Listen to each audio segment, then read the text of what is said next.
Hi everybody.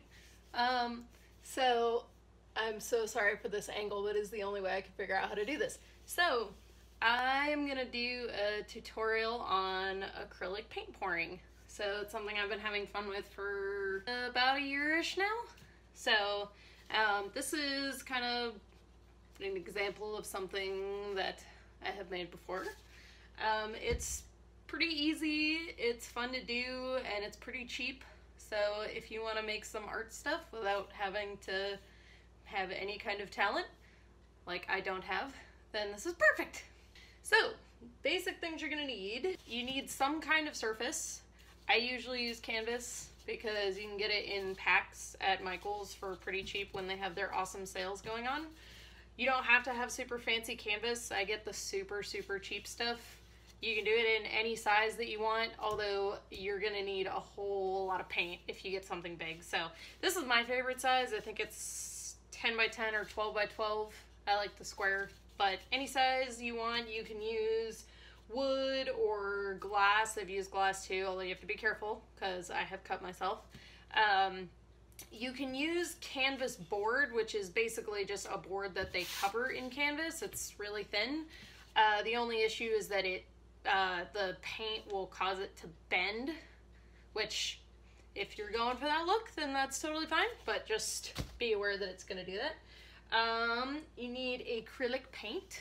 I think you can do this with other kinds of paint, but I always go with acrylic because it's easy and it's cheap. These dollar bottles from Michael's are really nice. It's like between $1 and $1.50 depending on what kind you get. You can get these big uns if you're going to use one color a lot, like black. One thing you don't absolutely have to use, but I highly recommend it, is pouring medium. This is Liquitex pouring medium. You can get it on Amazon.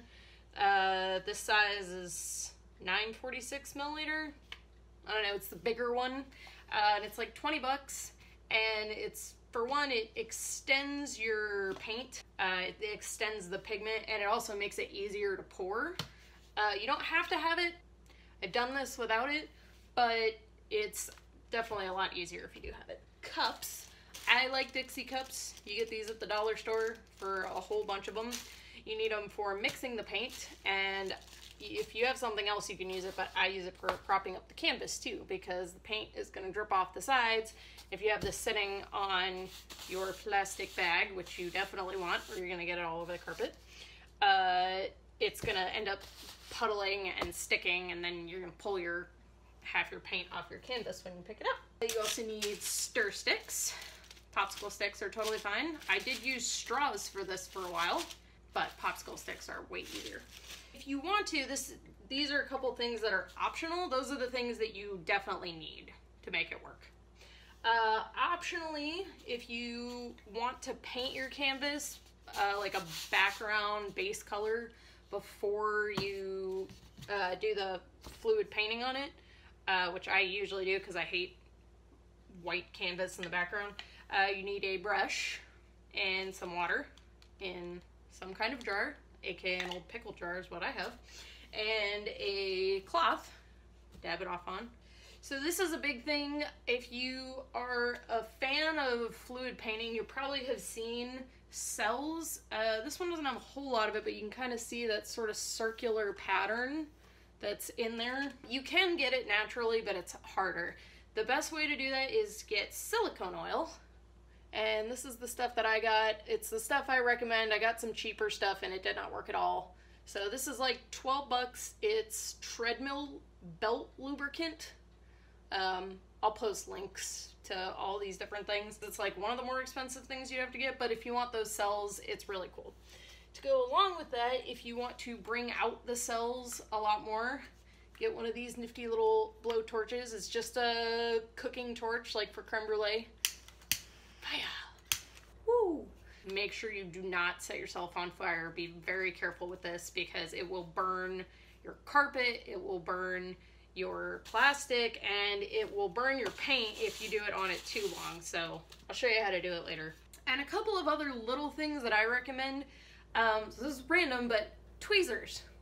Because if you live with a dog like I do, you'll leave your nice canvas in the room and come back to have it dried to find dog hair stuck all in it. While your paint is still wet, if you can kind of look at it and see that hair in the paint, you can pick it out. And the nice thing with fluid painting is most of the time if you just carefully pick something out of it, the paint's gonna form back to where it was and you're not even gonna notice that it was there. On that note, I highly recommend a cardboard box or something to cover your paintings while they're drying so that you don't get any additional dog hair in it while they're drying. Depending on how much paint you use, it can take several hours to dry depending on how thick it is. I'm going to start by painting these canvases. So I'm going to paint these real quick. I'm going to speed up the video and I will be back. One note real quick. One of the best things about acrylic paint is when you're stupid and get black paint on the carpet, you can wipe it up because it is washable. So just make sure you clean it up while it's still wet. I'm gonna fix that now and then I'll be back. Okay, back to painting the canvas now.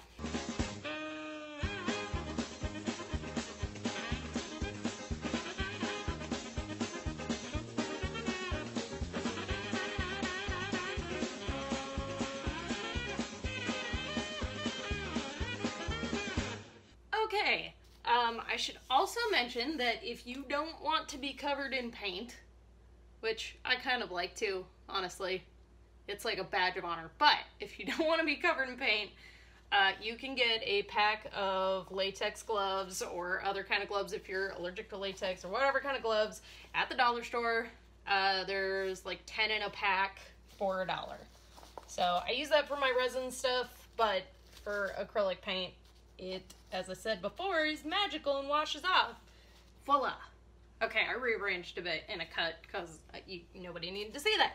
For this painting, I'm going to do what I call a squiggle pour. I don't think there is a technical name for it. I've heard it called lots of goofy things. So squiggle is as good a name as any, I think. Somebody requested fall colors, so I picked out some fall colors. I have hoarded paint over time, so I have a myriad of colors. So these are the ones we're going to be doing. We got like orange, brown, kind of beigeish, red, and like a copper. Pouring medium and silicone oil, which I will very much try not to forget because I forget it half the time. How much paint you use is really dependent on how big your canvas is and just how much paint you want to put on the canvas. You can put as much as you want. It's gonna kind of level off and pour off, but I'll just show you how much I normally put. So for 5 colors, I'm gonna put maybe like a tablespoon of paint in there, about there on the Dixie cup. I'm gonna put a little more in just to be safe. So maybe a tablespoon and a half. And I'm just gonna put all my colors in first. One thing I should mention is be careful with neutral colors. Things sort of like this copper and things like beige, because they tend to like overpower your brighter colors, which seems sort of counterintuitive. You would think that the brighter colors would like pop. But if you use too many kind of middling colors, like we may even be pushing it a bit with this white-ish and this copper, but we're gonna try it anyway. And that's kind of the thing about acrylic pouring is you never really know how it's going to come out. I mean, I never do anyway. Maybe some other people are smarter than me. But I never really know how they're going to come out, which is sort of the beauty of it and the risk of it, I guess. So now we've got all of our colors here. We've got orange. This one's called corn silk.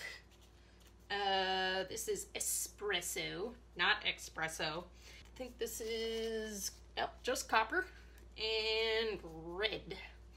So then we're gonna put about the same amount of paint we're gonna put in the pouring medium. So this is kind of gonna depend on your paint too, because if you have a thicker paint, you might need to use a little bit more pouring medium to even it out. So we're about to there now. So then you're just gonna mix it up. You can mix aggressively. I am such a dork. until it is all mixed up. You're gonna see the pouring medium is like kind of a whitish clear. So anyway, you're gonna mix it up until it's the color of your paint. It's gonna kind of vary in consistency a little. It can vary sort of depending on what you want it to do.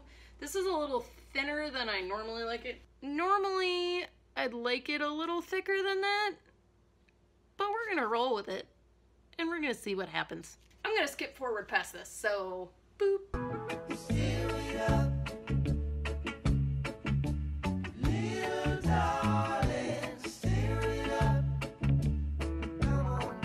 So now we got all the colors mixed. I set it by the paints so that I won't forget. This is really strong. This will last you a really, really long time. This 4-ounce bottle is all I've ever had, and it's only like halfway down. So you only need like a teeny little bit. So like a couple of drops in whichever ones you want to do. This is sort of going to create the effect of oil and water. If you've ever made brownie mix and you put the oil in the water and then it gets like the weird little circly bubble things, this is what you're trying to do. So now let's put it in the white. So mixy, mixy, mix. Mixy, mix. Okay. So with the squiggle pour, as I call it, it's literally just pouring the colors on the canvas in a random Jackson Pollocky-esque fashion. And then we're gonna tilt it around to kind of move the paint around the canvas so it sort of mixes together. So I'm just gonna pour this on here sort of randomly.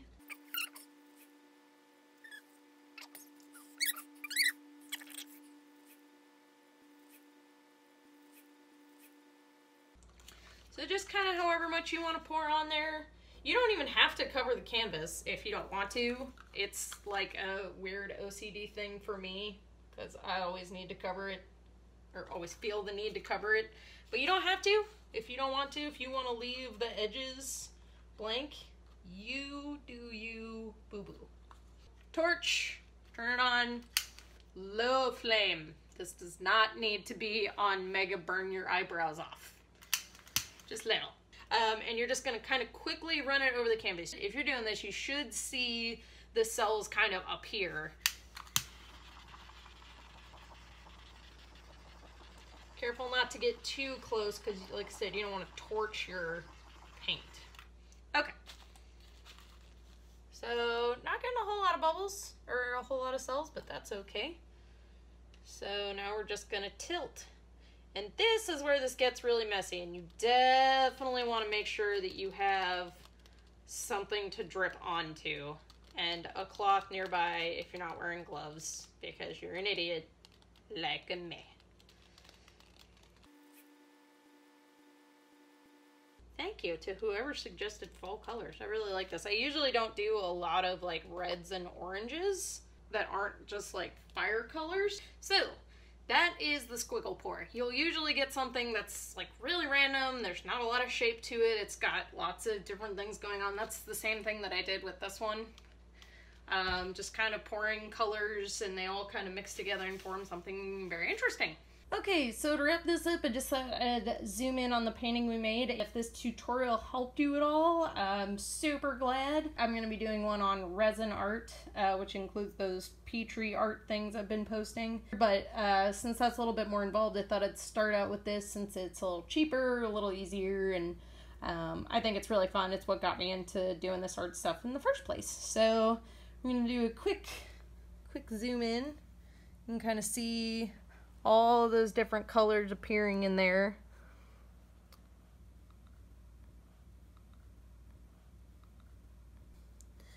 So that is our fall color fluid painting. And like I said, if you have any questions, just comment them or send me a message and I'll be happy to help. Thanks, guys. This is why you should wear gloves.